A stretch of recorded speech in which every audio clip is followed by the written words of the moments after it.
Welcome to another session of Talking with the Nations. And with me today, I have back on the platform Mr. Martin Mumba, Monty, singer, songwriter, music instrument player, father, Fiance. businessman, dancer. Mr. Martin, welcome back. Thank you very much. It's always exciting to be on this platform and to expand and share our experience Exactly. on our journey. Remember, we are located Right opposite the main post office at Limbe Shopping Complex at the shop number W4, just right at the traffic lights of Cairo Road. Z Nations, baby. If you want to get yourself a phone, come through and we're going to attend to you perfectly. Yep. Have you ever cried before? It's been a while. But you have, right? On the second thought, yes, I have. So many, like recently in adulthood, have you ever cried before? Yes. You have? Yes. What pushed you to cry? Well, it was frustration, and I remember I was going through. I had this I went through a very bad depression, which made me cry. I had gone through, I had emotional roller coasters. So it I had an emotional breakdown, which really made me cry. All right. Yeah. Mike. Yes. You had a roller coaster emotional breakdown. Can you describe what that means to a person who doesn't understand exactly what you mean? Having an emotional breakdown. What does that mean exactly? What does that look like if you were to describe it? Break it down to its core, to the point where you can someone who is listening can just understand, to say, okay, this is exactly what it means to have an emotional breakdown, as you put it. Well, first of all, in understanding what emotion is, in a layman's language, if we take it in a context of understanding what emotions are psychologically, I would say, by definition, that is, emotions, of course, would be the body's multi-dimensional response to events. Of course, these multi-dimensional responses, they are the ones that either can inhibit you or can enhance you, of course, to attain your goal. And so at that particular point,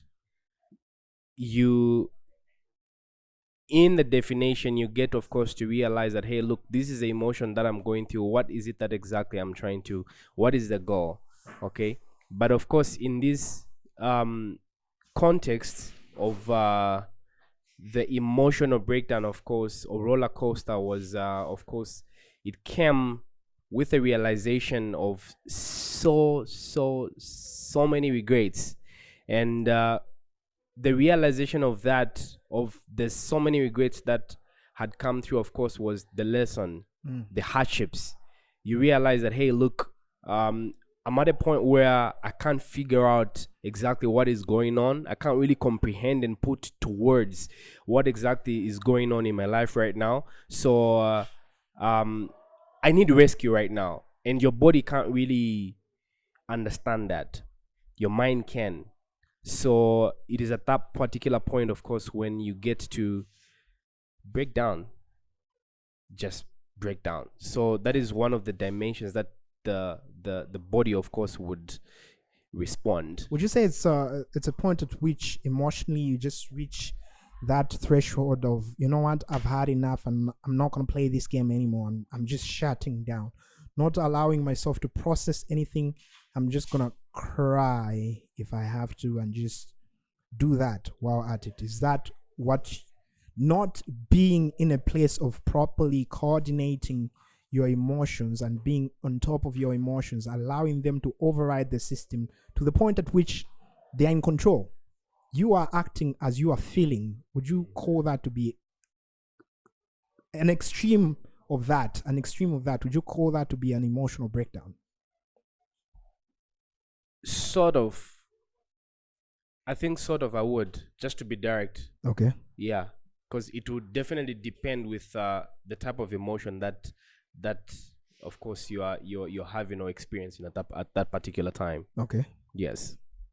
Yeah. All right. So, would you encourage for men to be dwelling in their emotions?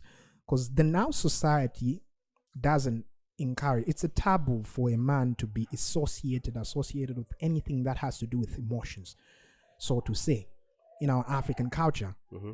Maybe now it's improving where we are more lenient because of this wave of this side and that side. Mm-hmm. We are more lenient on that. But what would be your advice, subconsciously or unspoken, behind veils? People don't talk about emotions. When you are with men, you're not allowed to talk about emotions. What would be your take on that? What would you think? Is it really a taboo for men to be dwelling in their emotions? Is there any utility in emotions when it comes to you being the best version of yourself, financially speaking, spiritually speaking, even emotionally speaking? For a man, is it necessary for you to be dwelling in your emotions? Whenever you have a misunderstanding with a woman, we use our expression is, women are usually in their feelings, in their emotions. Yeah. What would you say about that? Is, according to you, would you say men are also allowed to be in their emotions, or we're just supposed to suppress and move on? There is something that we need to realize as we get to interact with emotions, is that there are two things. Emotions get to be misunderstood with moods. So if you are to link between women and men, then maybe you might be talking about moods, because of course their moods and emotions have got a very different way on how they interact. Okay, because of course moods, they of course they change. Okay, so emotions are triggered by events, and if you look at moods are not. Okay, so if we're looking at the interactions between, on how, men should interact with emotions, yes, you need to express yourself, and of course you need to firstly understand what and how the emotions can help us, because emotions, of course, like I have given the definition, that of course this is the body's multi-dimensional way of responding to a given event, which of course would either inhibit you or enhance you to get to reach your goal. Okay, so you must understand, hey, look, what is it that is has triggered the emotions right now? And at the end of it all, you must understand that every emotions, either good or bad, it has got the potential to be called out to be a negative emotions, because that is how emotions, you can either balance or judge. Let me use the term judge, that is it a negative or positive emotions. Okay, so there is a way, of course, on how you can judge whether it's a positive or negative emotions, if you are to think about it in that context. From the question that you've asked, we look at emotions or judge emotions whether it's good or bad by using what they call the valence. Okay, and the valence, from the understanding of the two different feelings that we have right inside of us, which is mood and emotions, of course, by firstly distinguishing the two, by being able to distinguish the two, then you get to have balance. Okay, remember I've said emotions have got a potential, either good or bad, to be a negative emotions. Okay, now how can you tell whether these emotions are either positive or negative, because of course at the end of the day each emotions will have to get you to reach to a goal. Okay, even good emotions, of course. By that I would give an example of let's say the easiest competition. Okay, we compete amongst ourselves here in sales. Okay, so we say from the morning, okay, we'll see the one who will drive more sales. Okay, and then what will happen automatically, of course, we're going to drive a certain anger and rage and say, okay, look, I really want to drive out. I really want to make sales today. I really want to make sales. If I'm competing against you, we'll start the day, and then all the way that emotion must be used as a motivation. The rage, the anger must be used as a motivation to take me towards the goal of sales. But if I do it all the way to the end, to the point where I get angry with you the whole entire time to the end of the day, then the violence of it all is gonna be a negative emotion. So would you call okay, I understand what you mean. Would you call emotions are what will determine how your mood will be, right? Mm-hmm. There's something that I've heard recently. Someone, I've forgotten who, but one of the YouTubers that I was listening to linked emotions to spirit. How do you interact with that thought? Like emotions themselves, as we look at them, are actually spiritual entities that we have in access to use to motivate us towards our goal. So would you liken emotions to be equivalent to spiritual entities? Because Yes. if you analyze the way we interact with emotions, right, they just sometimes, it's like ideas flowing in you, or they have the ability to possess you. Say anger.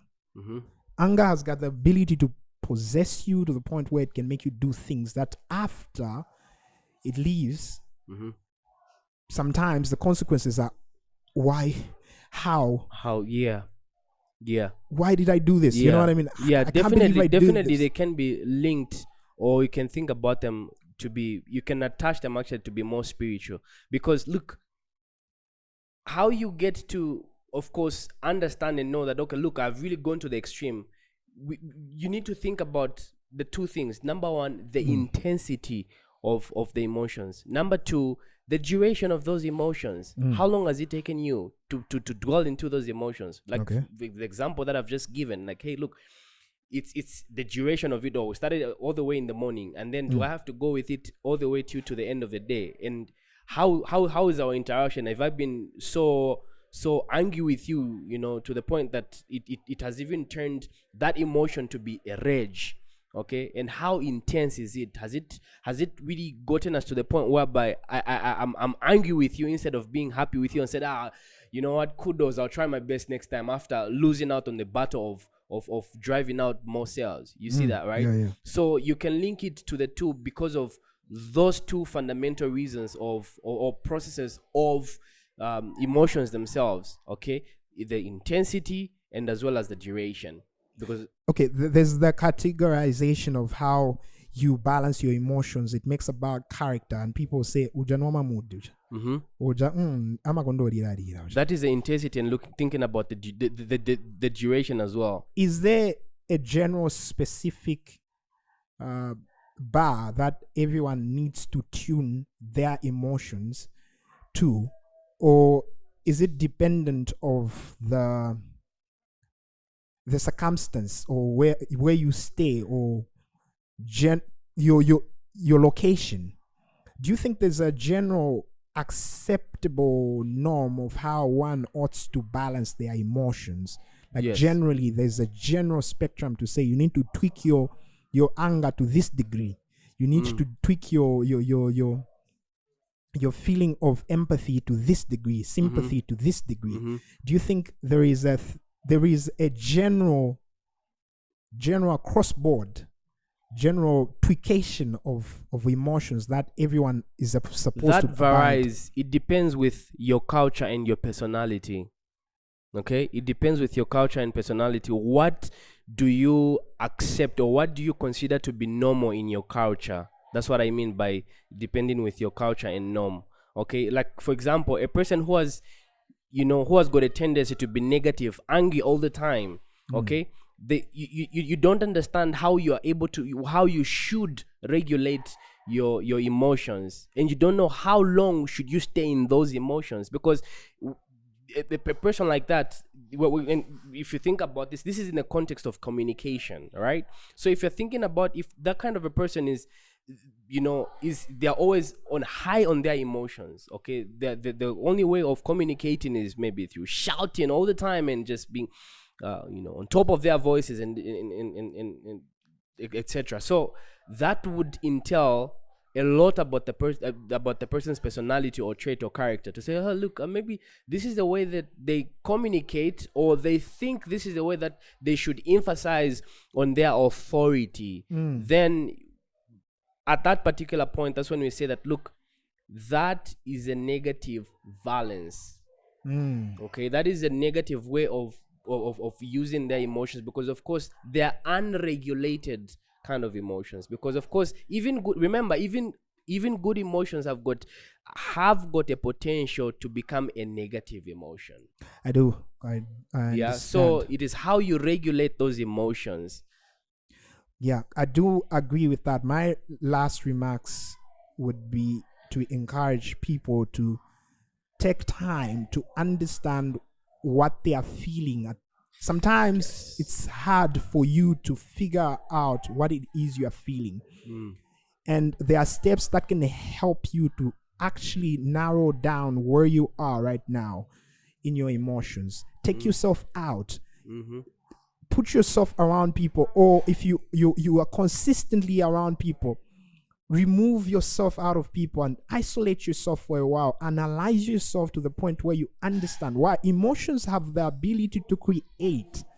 So you don't want to be in a situation where you are reactant to everything that comes your way. Otherwise, people will have the advantage. People who know who have the advantage, upper advantage, and make you buy stuff, do stuff, and get yourself in stuff that you might not even want in the first place. Know yourself and know what you're feeling. That will be my last concluding remarks. And Mr. Morning. Well, my concluding remarks is just an addition to what has been said.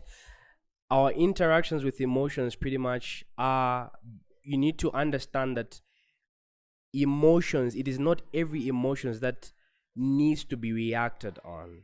Okay, Mr. Temba has pretty much said that in his statement. And also, not only should we isolate ourselves and understand ourselves emotionally, but you need to be able to understand the kind of emotions that you are feeling at every given point by learning the language system of emotions. Learn different words on each expression of emotions. Are you stressed? Are you irritated? So that you can know how to regulate those emotions. That'll be my take. All right. Z Nation is the place to be if you want to get yourself a proper phone, good service. Come through. We're going to save you. See you on the next one. Thank you for listening. Please give us ideas and those likes. Otherwise, we don't go good on my phone, my guy. Wasila.